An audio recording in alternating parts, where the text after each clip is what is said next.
As the world comes to grips with life under this deadly new virus, authorities have urged us to change our habits and adopt a new way of life. This you already know, but what might surprise you is that your new lifestyle is an Islamic one.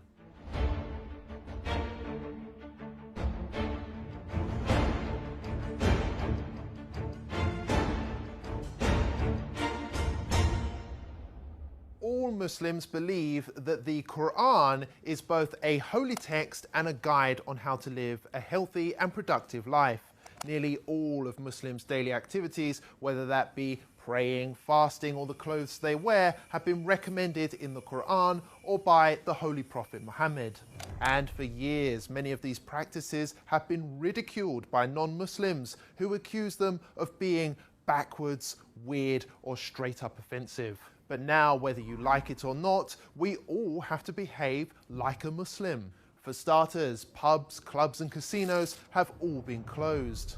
In some cases, medical experts urged for a complete halt on alcohol consumption because it makes the virus worse, prompting some countries to ban its sale outright. People are prioritizing hygiene and washing more regularly throughout the day, just as Muslims wash before their 5 daily prayers. It's even become socially acceptable not to shake hands, a typical Muslim practice between men and women, which was often branded insulting in Western culture.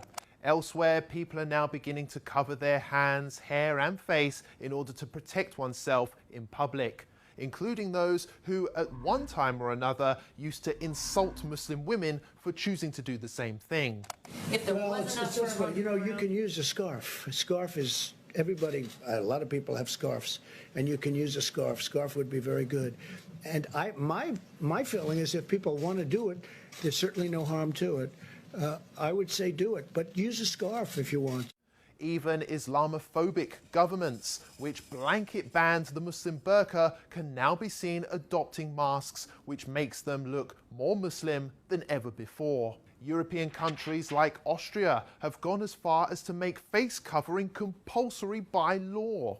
And the face veil, covering, has turned out to be so beneficial that London aims to make it compulsory for all in shops and on public transport going forward. And there's more. On the economic front, interest rates have been slashed to near 0% in some cases, which is exactly what Islam teaches. Muslim families also self-isolated naturally for prayers and fasting during Ramadan for an entire month, while non-Muslims massed on British beaches. Now, you may ask, what's the point in bringing this all up? Well, the fact is, Muslims have been subjected to years of hate just because they love their faith. It's worth highlighting that it took a global pandemic to prove that Muslims have been right all along, and perhaps it's Western values which need reforming rather than Islamic ones. Remember that the next time you have something nasty to say about Islam.